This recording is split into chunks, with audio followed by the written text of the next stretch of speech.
G'day you mob, Pete here from Aussie English. Welcome to this episode. This is part 3 of my mini-series with Kyrin down from the Mere Mortals podcast.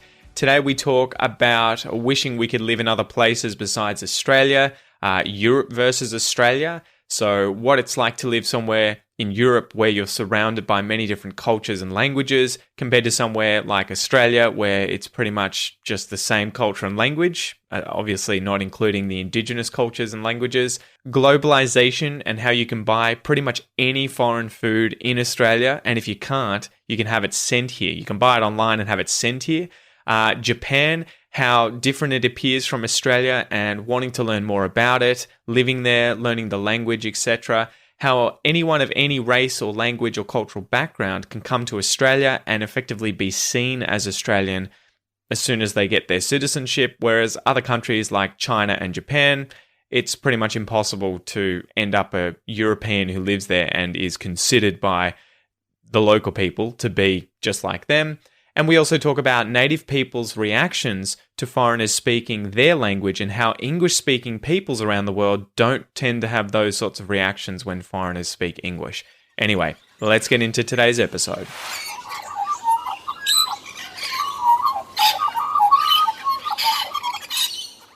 I would like to try living in somewhere like Europe for a little bit just to see what it's like to be like, I want to go to France. Mm-hmm. Okay, I'll take the train over. I'll walk, I'll swim the channel. Well, I can't imagine the outlook you would have on life in terms of just these things at your fingertips. Like, I live in France, but I can travel to, I don't know, what are they surrounded by? 27 different countries in Europe, and it's less than, 12 hours flight to probably all of them, every single one of them. yeah, exactly. Well, not even that, man. It's 5 or 6 hours probably. Yeah, but that's what blows my mind, and the fact that you can just drive, across the border and be in another country with another culture, with another language, and a bunch of these countries have multiple languages. I can't imagine going to Switzerland and it's like, yeah, they got 3 languages. Oh, and everyone speaks English as well. Like Jesus, it must be so interesting growing up in Europe, and how it would be interesting to know more about how they see themselves culturally. Do you become more of a global citizen as a result of being surrounded by so many other countries, or do you end up becoming more insular and internally focused and like culturally proud of whichever country you come from because you're surrounded by all these kind of competitors? Whereas Australia, it's kind of like, well, what's the next closest country? Papua New Guinea and Indonesia, or New Zealand as well. And we're kind of like, there's no real competitiveness, right? It's just, they're there. For sure, man. For sure. I always find it weird when I think, like, I see stuff in the super. I heard this one recently, so it's about food related, and they were saying, why is the food in Japan so good? And if you haven't been to Japan, like, it's really good. The food. I didn't have a meal where I was like, like pick up an apple or a banana, and it's like, oh, this is a little bit bleh. Like, what's the point of eating this? And apparently their food is all really seasonal. Like the way that they eat is just super seasonal. So you won't be able to get an apple all year round. You can only get it in the apple season for when apples are good. And I was thinking like, man, that sort of relates here, because there's certain times of the year where you just eat and it's like a gross apple. You get it, you bite into it, and you're like, oh, Tap out. out. Why'd I buy this thing? Yeah, I'll be back in a few months, guys. Let's see how the harvest is then. Yeah. And I was just thinking of all the crazy things you can get over here for, if you really want to, you can find Colombian chips. They're almost the same as chips from here, but it's like Colombian, so so people love it. And it's just like, wow, like the amount of effort to get that thing all the way from there over to here, and just for it to be consumed, instantly is ridiculous. Well, there's a whole bunch of that happening with Brazil at the moment. My wife found this company. I've forgotten the name of them, so sorry guys for no shout out. But it's an Instagram page about food from Brazil, and they get it sent over here within 10 days. So if you order it, it comes from Brazil, I think. And it's like, it's just, like, it's a bit.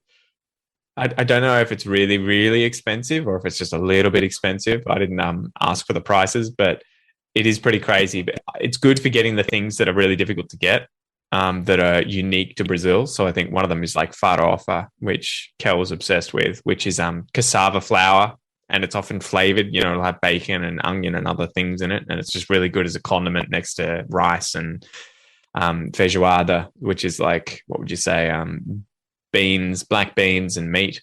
It's really good, but it's impossible to find here because they don't have cassava as a plant or anything growing here.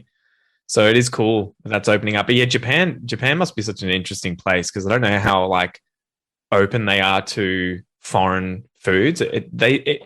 They seem like such an interesting culture and country. I would love to. I think if I had another life, I would try and learn Japanese and probably travel to Japan, try and live there for a long time, sort of get to know the place. But it seems like it must be such a mind fuck going to Japan and just being like, this place is so technologically advanced. And the culture of priding themselves upon quality, appearance, ritual, and the history of the language and everything. It must be so interesting. But at the same time, you have the darker sides of the culture where, there are really, really high suicide rates and people aren't having children. The population's getting older and they're not sure what they're going to do with it. So yeah, it must be so interesting.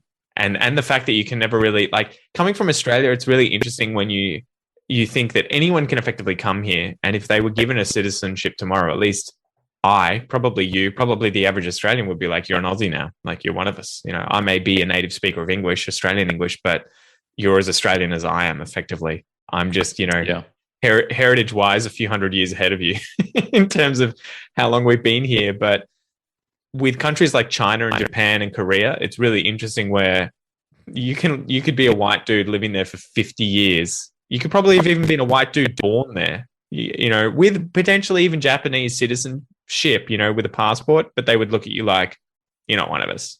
Like, effectively, there's no white Chinese person that's like, yeah, the Chinese see me as Chinese. It's like, that's not going to happen. This culture is thousands of years old, and it very much identifies itself with the race, as well, I believe. For sure. And it's kind of funny when you think of, there's all those videos of, white guy goes to Japan. I think there's one guy, Matt. Matt versus Japan. Matt versus Japan. He's very switched on for you guys who want to see someone who speaks Japanese very well. Yeah. And he will go there and then, like, classic, like, check out this reaction, and they're blown away. I was just thinking, like, just imagine anyone else coming to, like an African guy coming to Australia and he speaks perfect English. Would just be like, so? Yeah. I know. It's funny, isn't it? Because it's almost like bigotry of low expectations, where I think the average Japanese person, because the rest of the world doesn't learn Japanese, to the extent that it learns English. If they do, I can't imagine if, you live in this small island in Asia and some white dude appears behind you and speaks Japanese like a Japanese person, you'd be like, this is a rarity. Like, I don't see this every day. But I can't imagine being in Australia and just being at the market and there's some, African guy of African heritage doing a selfie video and he's just sitting there going, yeah, do you guys want to go to the servo and get some Winnie Blues? And I turn around and I'm just like, holy shit, there's an African guy here who speaks English. Like, I can't imagine ever having my mind blown. I would just be like, I'd probably be impressed. I'd be like, wow, this guy, like, I think on first seeing this person, I would think they're probably a recent immigrant, because African immigrants are relatively recent, 90s onwards. And so a lot of them have some kind of a foreign accent. But I'm starting to interact with way more people from Africa who have been born and raised here and speak with an Australian accent. And so it's becoming very, very, very normalized really quick. Like, I think my grandparents would probably still be shocked if someone walked up to them who was, Nigerian, sort of African black, and was just like, yeah, how's it going, mate? They'd probably be like, wow. Like, but I can't think of any other examples, of people coming from a certain country and then speaking Australian English, and I would have my mind absolutely blown, right, to the point where I'd be like, your race doesn't speak my language, Yeah. And even I have seen, like, and it's not just English as well. I can't imagine the same thing happening in France or Germany or Italy or places like that. Maybe you could get the same sort of reaction if you went to the Congo, or something like that. If you're Asian or Caucasian, and I think it's different though, right? Like I think with somewhere like France, when I was learning French in France and spoke pretty well, I sort of nailed a lot of the short phrases and so pronounced them really clearly and sounded French. And it would almost be the sort of inverse where as soon as I started indicating that I was not French, they would be really impressed and kind of like, wait, what? You're Australian? And you would be like, yeah. And they'd be like, oh, wow. Like we're not used to foreigners speaking French with a really good accent, So it was almost an inverted kind of thing. It's the same with Portuguese in Brazil. I'll be speaking Portuguese. And again, I'm not sort of patting myself on the back to say I'm really, really good, but I'll say the standard sort of phrases that you can get out quickly and that are common and you can nail the pronunciation of. And then as soon as they realize you're Australian, they kind of almost like, oh my God, wow, you can speak. I've had those reactions here. So, Colombians in Australia where they're not expecting, I guess, the Spanish to come out. And it's like, whoa, yeah, you're like, I got so many more compliments here than I ever did there. Yeah. And my, it's hard to argue. I'd say my levels are like similar. I was practicing more there, but now I've had more time to refine certain aspects. So I'd say like my Spanish is still like the same-ish level. But yeah, way more better reactions here. I never know whether to be offended though. I never know whether to be offended because I'm like, so wait, you wouldn't expect someone from Australia to be, good enough to learn French? Like, is that what you're saying? Yeah. I think it's more just like the surprise part. And it's like, well, why would you bother to like learn French when you're in Australia? Like you're not even close. That's that two-edged blade, right? That gift and a curse thing too for Westerners who speak English as their native language. It's always like, there are so many options for foreign language to learn, and they all have nowhere near the same kind of gravitational pull as English would have for all other languages and countries and cultures, right? In terms of it being a really important thing to learn for them, job-wise, like travel-wise, whatever it is. And that's the hardest thing for like learning Portuguese. It's kind of like you're going from English where you've got effectively the largest quantity of cultural material in the world to a smaller country that has much, much less, right? Like you have to kind of niche down and dive into the literature and everything else that they've done. Whereas you can't, just get on Netflix and be like, I have 1,000 TV shows that I can pick from. Yeah. And or like, this is relevant news. This is stuff that could actually affect me. Whereas nothing much that's happening in Latin America is gonna affect me.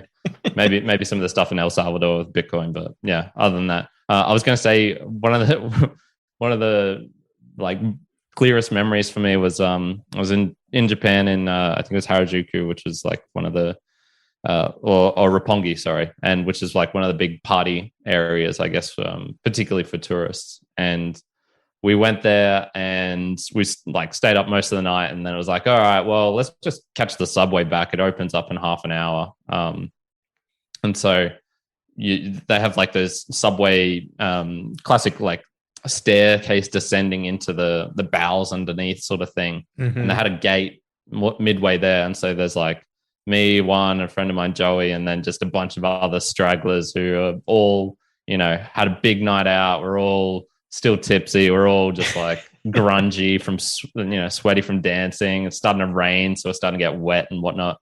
And we go down, like finally the gates open. We go down, we're waiting for the first train, and we look across the other side of the platform, and it's like the most elegant lady I've ever seen in my life. She was, dressed up in like this fantastic sort of, I don't know what you call like a pantsuit type thing, just like cream colored, spotless, hair done up, and it's like 4 a.m. in the morning, and I'm on the other side, just dungy, like dirty, surrounded by all these travelers. And, it was just like one of the moments of my life where I was like, man, we are living in different worlds. Like we're in the same spot here, but you are living such a different life than me.